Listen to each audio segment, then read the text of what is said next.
قاضی صاحب بہت بہت شکریہ آپ کا، اپنا وقت نکالا ہمارے لیے. Thank you very much. میرا پہلا سوال آپ سے یہ کہ امریکہ میں لوگوں کا سوال ہوتا ہے کہ مدرسہ ریفارم بڑا سننے کو ملتا ہے، تو اس حوالے سے آپ کی کیا تاثرات ہیں؟ میں سمجھتا ہوں کہ ہر چیز میں ہر وقت اصلاح کی اور بہتری کی گنجائش ہوتی ہے. تو اسی تناظر میں مدارس جن کی تاریخ صدیوں پہ محیط ہے اور ان کا بڑا ایک معاشرے کی تعمیر میں ایک کلیدی کردار ہے، تو اس وقت بدلتے ہوئے حالات میں سمجھتا ہوں کہ کچھ ان میں اصلاح کی گنجائش ہے. اور یہ جو دینی مدارس کے منتظمین ہیں، اساتذہ ہیں، وہ خود بھی اس چیز کو محسوس کرتے ہیں اور اس حوالے سے اس پہ پاکستان میں بہت کام بھی ہو رہا ہے.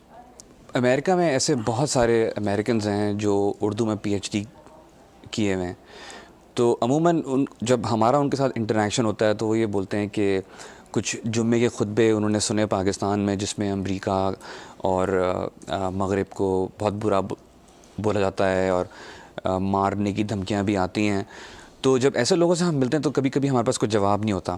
ہم تو اہل کتابوں کو بھی مانتے ہیں، دوسرے مذاہب کو بھی عزت دیتے ہیں، تو ایسا کیوں ہم وہاں پر کر رہے ہیں؟ عمران صاحب، اس مسئلے کو دو جہت سے دیکھنا چاہیے.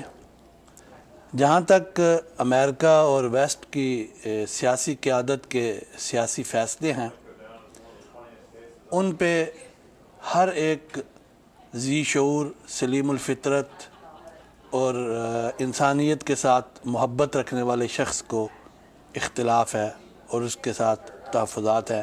مگر وہ امریکہ کا ہو، وہ امریکہ کا ہو. امریکی عوام کا تو سر اس سے کوئی تعلق نہیں ہے نا. امریکی عوام کا ایک جو عام انسان ہے اس کا تو حکومت سے کوئی تعلق نہیں ہے، تو اس کو ہم کیوں مارنے کی دھمکیاں دیتے ہیں؟ بالکل صحیح بات ہے. میں سمجھتا ہوں جب وہ کوئی خطیب بات کرتا ہے تو اس سے مقصود وہ ظالمانہ اقدامات کی مذمت ہوتا ہے. ہر امریکی کو کوئی بھی مسلمان نفرت کی نگاہ سے نہیں دیکھتا. مگر سر ہم نے ڈینیل پرل کا قتل ہوا، پاکستان میں ہوا، کراچی میں اس کی گردن کاٹ دی. ڈینیل پرل کا وہ گردن کاٹ کے پورے انٹرنیٹ پہ دکھایا گیا، تو وہ تو ایک عام شہری تھا امریکی. جی، یہ وہ لوگ تھے جو امریکہ نے اپنے مقاصد کے لیے پیدا کیے تھے، ان کی تربیت کی تھی. ان افراد کی تربیت جو اس قسم کے اقدامات کر رہے ہیں دینی مدارس کی تربیت کا نتیجہ نہیں ہے. یہ امریکہ کے افغان وار کے درمیان تربیت کا نتیجہ ہے. کسی اسلامی ادارے کا یا اسلامی تعلیمات کے اثر کے نتیجے میں یہ قدم نہیں اٹھایا گیا. سر میں آپ سے وہی سوال کرنا چاہتا تھا کہ اگر آپ دیکھیں، کل آپ کا ایک کوٹ میں نے بڑا اچھا لگا مجھے، کہ آپ نے کہا تھا کہ ایک زمانے میں آج کل کی جو یونیورسٹیز ہیں وہ مدارس کو ڈپلیکیٹ کاپی کر کے بنی ہیں، اور ایک زمانہ تھا کہ مدارس جو تھے وہ ایک ٹاپ ناچ ایجوکیشن کی جگہ تھی، لوگ علم حاصل کرتے تھے. آج کل ہمیں مدارس کے جو لڑکے لڑکیاں ہیں وہ نیشنل اور انٹرنیشنل سطح پہ کمپیٹ کرتے ہوئے کیوں نہیں نظر آتے؟ میں سمجھتا ہوں تمام مدارس کے جو فارغ التحصیل طلباء ہیں ان کے بارے میں یہ بات نہیں کی جا سکتی. میں سمجھتا ہوں کہ میں نے کل بھی ایک بات کی تھی کہ یہ اسپیشلائزیشن کا دور ہے، اختصاص کا دور ہے. اب ہماری آنکھ میں درد ہوتی ہے تو ہم ڈاکٹر کے پاس نہیں جاتے، آئی اسپیشلسٹ کے پاس جاتے ہیں. اس وقت جو دینی مدارس ہیں ان کا ایک کردار ہے، وہ کوئی انجینئر یا سائنسدان تیار کرنے کے لیے نہیں بنے. کردار ہے کیا؟ ان کا کردار یہ ہے کہ مسلم معاشرے کی جو ایک ضرورت ہے، مبلغین، مدرسین، ائمہ اور خطباء، وہ تیار کرنے. کیا مجھے اگزامپل بتائیں کہاں تیار کیے اور کہاں پر وہ آج کل کیا کر رہے ہیں؟ اس وقت پاکستان میں جو ہزاروں مساجد ہیں یا مسلم ورلڈ میں جو ہزاروں مساجد ہیں، ان کے جو ائمہ اور خطباء ہیں وہ انہی اداروں کے فارغ التحصیل ہیں. مگر سر میں تو آپ کو عرض کیا کہ مسجد میں جمعے کی نماز پہ وہ بول رہے ہیں کہ کل امریکہ یا امریکیوں کو مار دو، تو یہ کس طرح کی ہم تعلیم دے رہے ہیں وہاں پر جو وہ اس طرح کی مسجد میں بات کر رہے ہیں؟ یہ بہت اچھا آپ کا سوال ہے. میں سمجھتا ہوں کہ یہ ہر معاشرے میں، ہر طبقے میں برے اور اچھے افراد ہوتے ہیں. اگر کسی ایک فرد نے ایسی بات کی ہے تو یہ مجموعی طور پر ائمہ اور خطباء کی پالیسی نہیں ہے، مجموعی طور پر مسلم امہ کی یہ سوچ اور فکر نہیں ہے. اگر کسی نے انفرادی طور پر ایسی بات کی ہے تو ہم سمجھتے ہیں کہ وہ مسلمانوں کے جذبات کا ترجمان نہیں ہے. سر کبھی کبھی ہم دیکھتے ہیں شارٹس دکھاتا ہے CNN یا BBC دکھاتا ہے کہ لوگ آئے ہوئے ہیں روڈ پہ اور انہوں نے ڈاؤن ود USA کے جھنڈے بنائے ہوئے ہیں اور وہ جھنڈا جلا رہے ہیں، اس پہ وہ پاؤں بھی مار رہے ہیں. تو یہ کس طرح کا امیج آپ کے خیال میں باہر دے رہا ہے دنیا کو کہ بھائی مسلمان، پاکستانی مسلمان یہ کس طرح کی قوم ہے؟ کس طرح کا امیج آپ کے خیال میں آتا ہوگا؟ میں سمجھتا ہوں کہ اس سے اوائڈ کرنا چاہیے. ہمیں اپنا احتجاج ضرور ریکارڈ کرانا چاہیے، اور اس احتجاج کو ریکارڈ کرانے کے بڑے مثبت طریقے ہیں. ہمیں ای میل بھیجنی چاہیے، خطوط بھیجنی چاہیے، یہاں کے جو پالیسی ساز ادارے ہیں ان سے رابطہ کر کے ان تک اپنا نقطہ نظر دینا چاہیے. تو یہ ایک زیادہ بہتر، مفید اور مؤثر طریقہ ہے. وہ طریقے جس سے دشمنی، نفرت، کدورت، عداوت بڑھے، فاصلے بڑھے، نفرتیں بڑھے، ایسے طریقوں سے ہمیں اوائڈ کرنا چاہیے. اور اب آپ دیکھتے ہیں کہ جو ایسے اجتماعات CNN پہ یا فاکس پہ دکھائے جاتے ہیں ان میں 100-200 سے زیادہ آدمی نہیں ہوتے. تو ان 100-200 کو آپ پورے پاکستان یا پورے مسلم امہ کا ترجمان نہیں کہہ سکتے. مجموعی طور پر ہماری یہ پالیسی اور سوچ نہیں ہے. سر اسی طرف میں آنا چاہ رہا تھا کہ پھر لوگ یہ بھی بولتے ہیں کہ جو ماڈریٹ مسلمان ہیں یا پڑھے لکھے یا مہذب مسلمان جو ہیں وہ کیوں نہیں باہر آتے اور وہ کیوں نہیں آواز اٹھاتے کہ نہیں یہ جو مسلمان کر رہے ہیں یہ مسلمان غلط کر رہے ہیں، اسلام میں اس کی تعلیم نہیں دی جاتی، تاکہ دوسرے ممالک کے لوگوں کو یہ پتہ چلے کہ جی مسلمان بھی آواز اٹھا رہے ہیں زیادتی کے خلاف. میں سمجھتا ہوں کہ عصری تقاضوں کا فہم رکھنے والے جو مسلمان ہیں ان کی جد و جہد کا نتیجہ ہے کہ ایسے جھنڈے جلانے والوں کی تعداد 100-200 میں ہے. اگر ان کا کردار نہ ہو، ان کی جد و جہد نہ ہو، تو شاید وہ لوگ پورے معاشرے کو اپنی لپیٹ میں لے لیں. بیوٹیفل سر. ایک اور میرے ذہن میں سوال اٹھا تھا کل کی آپ کی گفتگو میں، ایک تھا کہ آپ نے کہا تھا کہ جو مجاہدین 30,000 بچے افغان جنگ کے بعد، اس کے بعد ان کے پاس کچھ کرنے کو نہیں تھا تو وہ مدرسہ میں انفلٹریٹ ہو گئے. میرا سوال یہ تھا سر کہ آپ کے خیال میں اس وقت وہ مجاہدین مدرسوں میں انفلٹریٹ ہوئے ہیں؟ کیا وہ وہاں پر کام کر رہے ہیں یا وہ کوئی برین واشنگ کر رہے ہیں؟ کیا آپ اس وقت، مجھے کامنٹ کچھ سمجھ نہیں آیا تھا آپ کا. میرا جو کل کی تقریر میں نقطہ نظر تھا وہ یہ تھا کہ افغان وار کے دوران دینی مدارس کو بیس کیمپ بنایا گیا تھا اس جد و جہد کو تسلسل دینے کے لیے. تو جب وہاں سے روس کی افواج واپس گئی تو جن لوگوں نے ان مدارس کو بیس کیمپ بنایا ہوا تھا ان لوگوں نے افغانستان کو بھی بے یار و مددگار چھوڑا اور ان لوگوں کو بھی کسی مثبت اور تعمیری کام میں نہیں لگایا، جس کی وجہ سے پھر جس طرح جس کے اپنے فہم، اپنے ویژن، اپنی بصیرت، اپنی سوچ، اپنے فکر کے مطابق لوگوں نے انفرادی فیصلے کرنے شروع کر دیے. اور میں سمجھتا ہوں کہ اس وقت بھی جو ایک بین الاقوامی مہم چلی ہوئی ہے دہشت گردی کے خلاف، تو جو لوگ اس کے مرتکب ہو رہے ہیں وہ کسی ایک نظام میں نہیں ہیں. یہ چھوٹے چھوٹے گروپ ہیں جن کی انفرادی کاروائیاں ہیں، اور یہ وہی گروپ ہیں جن کو ان قوتوں نے اس وقت پیدا کیا، ان کی تربیت کی، اور پھر اپنا مقصد پورا ہونے پر انہیں بے منزل اور بے راہ چھوڑ دیا. یعنی کہ آپ بول رہے ہیں کہ امریکہ نے ان کو سپورٹ دی اور جب جنگ ہو گئی تو وہ پھر چھوڑ دیا انہوں نے ان کو؟ جی، وہ امریکہ اور اس کے جتنے الائی تھے وہ سارے میرا مقصود ہے، صرف امریکہ نہیں ہے. امریکہ اور ان کے پارٹنرز نے جی وہ مجاہدین کھڑے کیے تھے اور ان کو چھوڑ دیا. ظاہر بات ہے اس وقت ٹائم پہ جو فرنٹ پیج پہ یہی لوگ بطور ہیرو کے چھپتے تھے جو آج بطور دہشت گرد کے چھپتے ہیں.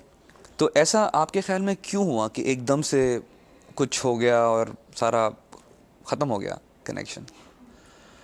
میں سمجھتا ہوں کہ اگر امریکہ جتنے پیسے اس وقت اپنے جنگی جد و جہد پہ لگا رہا ہے اس کا 1/4 بھی اگر مثبت کاموں میں لگائے تو امریکہ کا مثبت تشخص بھی بہتر ہو سکتا ہے، امریکہ کے دوست بھی بڑھ سکتے ہیں، اور امریکہ کے خلاف جو لوگوں کے تحفظات یا نفرت ہے یا دوری ہے وہ بھی ختم ہو سکتی ہے۔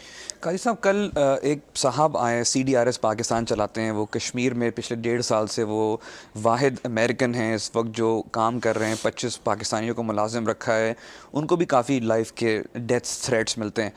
تو اس پہ ذرا روشنی ڈالیں کہ جب امریکہ کی بات کرتے ہیں یا کسی بھی دنیا کے ملک کی بات کرتے ہیں تو کیا آپ عوام کی بات کر رہے ہیں یا حکومت کی بات کر رہے ہیں، اور عوام کو اور حکومت کو ہم کس طرح سے الگ کر کے ڈیل کریں ان سے؟ میں سمجھتا ہوں کہ امریکہ اور مغرب کے جو لوگ ہیں سارے، ہم ان سب کو ایک صف میں کھڑا نہیں کر سکتے۔ مثال کے طور پر جب عراق پر قبضے کی تیاری ہو رہی تھی تو اس وقت جو سب سے بڑے مظاہرے ہوئے عراق کی آزادی کے تحفظ کے لیے وہ ویسٹ میں ہوئے ہیں، وہ امریکہ میں ہوئے ہیں، وہ جدہ میں، عمان میں، دبئی میں، قطر میں ادھر نہیں ہوئے۔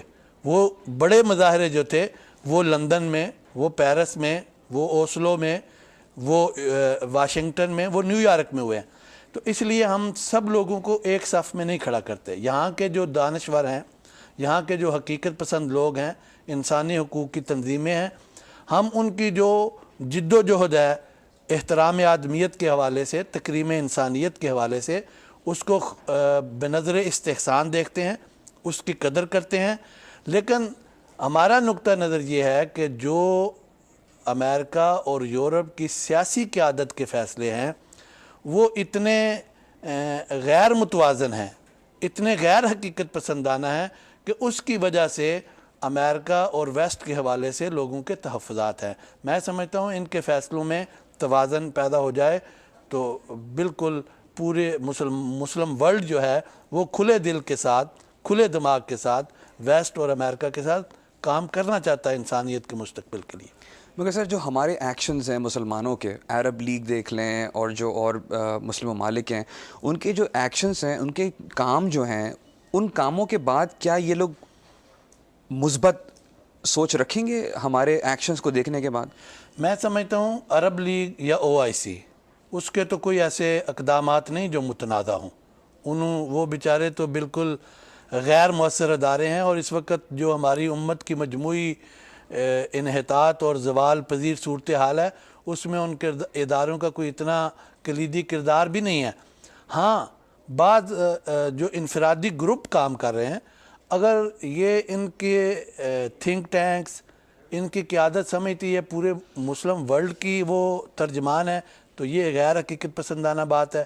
ایسے لوگوں کی تعداد 1% سے بھی زیادہ نہیں ہے۔ 99% مسلمان جو ہیں وہ پرامن اور باہمی محبت اور باہمی احترام کی ویلیوز پر آگے بڑھنا چاہتے ہیں اور بغیر کسی تحفظ کے آگے بڑھنا چاہتے ہیں، اور ہماری جو اسلامی تعلیم ہے وہ ہمیں اس میں کوئی رکاوٹ نہیں ڈالتی۔ قرآن میں واضح طور پر کہا گیا ہے کہ کل یا اہل الکتاب تعالوا الی کلمۃ سواء بیننا و بینکم، کہ جو آپ کے اور اہل کتاب کی جب اصطلاح استعمال ہوتی ہے قرآن میں تو اس سے یہود اور نصارہ مراد ہوتے ہیں، کہ ہم اہل کتاب کے ساتھ جو ہمارے درمیان مشترکہ چیزیں ہیں ان پر مشترکہ جد و جہد کر سکتے ہیں انسانیت کے تحفظ کے لیے۔ اور یہی بات رسالت مآب صلی اللہ علیہ وسلم کی سیرت طیبہ سے بھی ملتی ہے کہ رسالت مآب نے نبوت سے قبل ایک ایسی تنظیم قائم کی تھی جو رنگ، نسل، مذہب سے بلند ہو کر صرف مظلوم کی حمایت کے لیے تھی، اور اس کا نام تھا حلف الفضول۔ اور جب رسالت مآب صلی اللہ علیہ وسلم مدینہ میں بطور ایک حکمران کے بھی آپ کی حیثیت مسلم تھی، آپ نے اس وقت فرمایا تھا کہ اگر آج بھی کوئی مجھے حلف الفضول کے نام پہ مدد کے لیے پکارے تو مجھے اس مظلوم کی مدد کر کے اتنی خوشی ہوگی جتنی کسی کو سرخ اونٹ ملنے سے ہوگی۔ اس کی روشنی میں ہمیں انسانیت کے مستقبل کے تحفظ کے لیے، آنے والی جو نسلیں ہیں ان کو محفوظ مستقبل دینے کے لیے ہم ویسٹ کے ساتھ، امریکہ کے ساتھ، جوز کے ساتھ، کرسچن کے ساتھ جو ہمارے مشترکات ہیں ان پر مشترکہ جد و جہد کر سکتے ہیں۔ اس کے لیے ہمارا کوئی تحفظ نہیں، اور یہ مسلم امہ کی غالب اکثریت، اور ہندو اور دوسرے مذاہب کے ماننے والے دوسروں کے بھی ساتھ جو مشترکات ہوتے ہیں نا جی، ان پہ ہم کسی سے بھی کام کر سکتے ہیں۔ مثلا ظلم نہیں ہونا چاہیے، غریب کو کھانا ملنا چاہیے، ان پڑھ کو تعلیم ملنی چاہیے۔ آپ کے خیال میں یہ جو ایک سوسائڈ اٹیک ہوا تھا کچھ دن پہلے اسلام آباد میں، میریٹ ہوٹل میں ایک بام بلاسٹ ہوا تھا. وہ بندہ یہ سوچ رہا ہوگا آپ کے خیال میں یہ سب چیزیں جو آپ نے بولی ہیں؟ میں سمجھتا ہوں کہ میں نے پہلے کہا ہے کہ ایک طبقہ ہے جو مایوس ہو چکا ہے. اب جب آپ عراق میں 6 لاکھ سے زیادہ آدمی 3 سال میں مار دیں گے، ان پر زندگی کا ساری سہولتیں سر ان وہ کی ایک ختم الگ کر بات دیں ہے، گے. کیونکہ دیکھیں صدام حسین نے جتنے بھی بندے مارے کوئی مسلمان سامنے نہیں آیا بولنے کے لیے. جب کردوں پہ اس نے گیس ماری، کیمیکل بامنگ کری. اب دنیا بدل چکی ہے، ایک ڈفرینٹ انوائرمنٹ میں ہے. ظلم جہاں بھی ہوگا اس پہ آواز اٹھنی چاہیے. اچھا ایک اور چیز مجھے آپ سے پوچھنا تھا، اس کے بارے میں تھوڑی سی روشنی ڈالیں اس کے اوپر، کہ اگر مثال کے طور پہ اس وقت میں اور آپ یہاں بیٹھے ہوئے ہیں، گفتگو چل رہی ہے، اور یہاں پر ایک سوسائڈ اٹیک ہوتا ہے اور بم پھٹتا ہے اور میں اور آپ مر جاتے ہیں،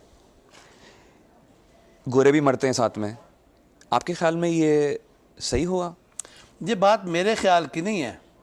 بات یہ ہے کہ وہ جو آدمی اس انتہا پہ پہنچ چکا ہے کہ اس کو اپنی زندگی بے معنی نظر آتی ہے، وہ اپنی زندگی پر موت کو ترجیح دے رہا ہے.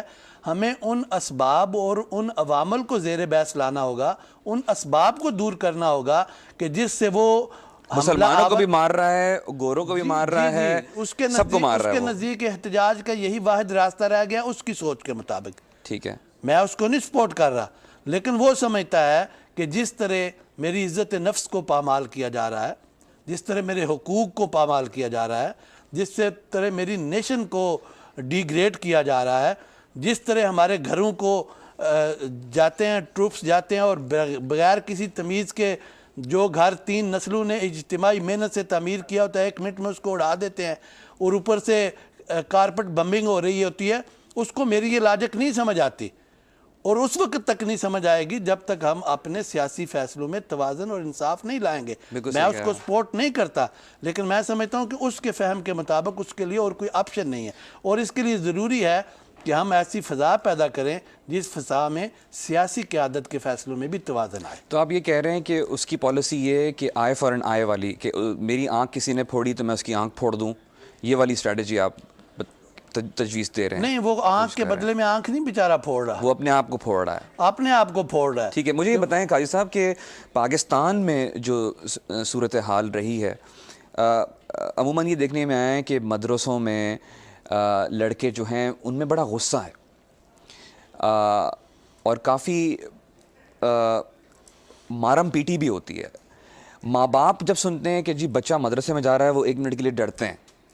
بچہ خود بھی کانپ رہا ہوتا ہے. یہ میں آپ کو اس لیے بول رہا ہوں کیونکہ میں خود پڑھ کے آیا ہوں، بچپن میں نے وہیں گزارا ہے اور بڑی پٹائیاں اور مارے کھائی ہیں. تو ایسا کیوں ہے ہمارے مدارس میں اتنا، یعنی کہ جبر کیوں ہے؟ ایک اگر آپ کسی چیز سے اگری نہیں کرتے تو ایک عام انسان کی طرح ہم ڈسکشن کر سکتے ہیں، تو اس طرح سے کیوں نہیں وہاں پر تعلیم جاری؟ مار کے کیوں، ڈنڈوں سے کیوں پڑھایا جاتا ہے؟ ہمارے مدارس میں بھی کچھ کوتاہیاں ہیں. اگر کوتاہیاں نہ ہوں تو میں آج یہاں امریکہ میں آپ کے ساتھ بیٹھ کے کیوں ڈسکس کر رہا ہوں، ICRD کے ساتھ کیوں ڈسکس کر رہا ہوں. کل جو ہم نے لیکچر دیے ہیں، دوست تشریف لائے ہیں، ان کے ساتھ مشاورت بے معنی ہے. کچھ کمیاں کوتاہیاں ہیں، ان کو دور کرنا چاہیے. اور اب جیسے ایک سلوگن ہے پاکستان میں، مار نہیں پیار، ہر سکول کے باہر لکھا ہوتا ہے. اور میں سمجھتا ہوں کہ اس وقت جو انسان تشدد کو سمجھتا ہے کہ اس سے تعلیم بہتر دی جا سکتی ہے، وہ رسالت مآب صلی اللہ علیہ وسلم کی حیات طیبہ سے باخبر ہے. آپ کے پاس حضرت انس 10 سال خادم رہے ہیں اور سیکھنے کے لیے ساتھ رہے ہیں. وہ فرماتے ہیں کہ مجھے 10 سال میں مجھ سے بڑی غلطیاں بھی ہوئیں، لیکن کسی مرحلے پر رسالت مآب صلی اللہ علیہ وسلم نے مجھے ڈانٹا نہیں، میرے ساتھ تلخی سے نہیں پیش آئے. تو جو ہمارے مدرسین ہیں انہیں رسالت مآب صلی اللہ علیہ وسلم اور حضرت انس کے درمیان جو طریقہ تدریس تھا اس کو پیش نظر رکھنا چاہیے. اور اگر کسی مدرسے میں ایسی بات ہے تو اس کی اصلاح ہونی چاہیے. قاضی صاحب آپ کے خیال میں کیا یہ تو نہیں ہوا کہ اسلام یا قرآن کے جو اصل معنی ہیں اس کو سمجھ نہیں پا رہے لوگ، اس کو مس انڈرسٹینڈ کر رہے ہیں یا مس انٹرپریٹ کر رہے ہیں، یا اس سینچری کی چیزیں جو تھیں وہ آج کے دور میں لگانا چاہ رہے ہیں جس کی وجہ سے یہ مسائل پیدا ہو رہے ہیں؟ آپ کے خیال میں ایسا تو کچھ نہیں ہو رہا؟ نہیں، سینچری وینچری کی کوئی بات نہیں.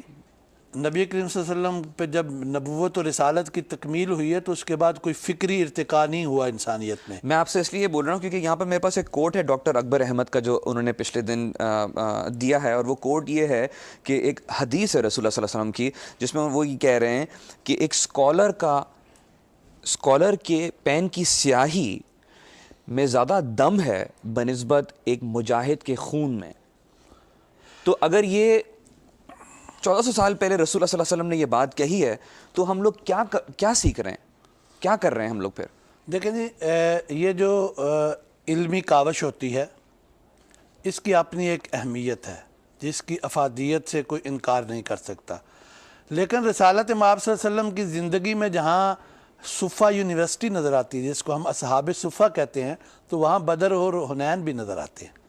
تو میں سمجھتا ہوں کہ علمی ترقی بہت ضروری ہے، اور ہمارا اس وقت جو زوال اور انحطاط ہے وہ علمی کم مائگی کی وجہ سے ہے.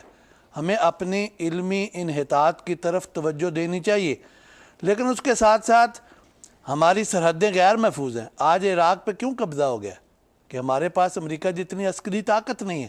اگر ہمارے پاس عسکری طاقت ہوتی تو عراق پہ قبضہ نہ ہوتا، افغانستان پہ قبضہ نہ ہوتا، انڈیا ہمیں پاکستان کو اس طرح آنکھیں نہ دکھاتا. میں سمجھتا ہوں کہ سیاہی میں، قلم میں، علم میں بہت طاقت ہے، لیکن اس کا یہ قطعاً مطلب نہیں ہے کہ ہماری حکومتیں، ہماری امت اپنی عسکری جو ڈیولپمنٹ ہے اس سے بے خبر یا اس سے جو ہے وہ اوائڈ کرے، اس سے انحراف کرے. قاضی صاحب، اب وقت نکل رہا ہے، میں آپ سے ایک اور سوال پوچھنا چاہ رہا ہوں کہ صدر مشرف کی حکومت یا جنرل پرویز مشرف کی حکومت اب آئی ہے، اس سے پہلے بے نظیر صاحب، اس سے پہلے نواز شریف صاحب اور بے نظیر صاحبہ.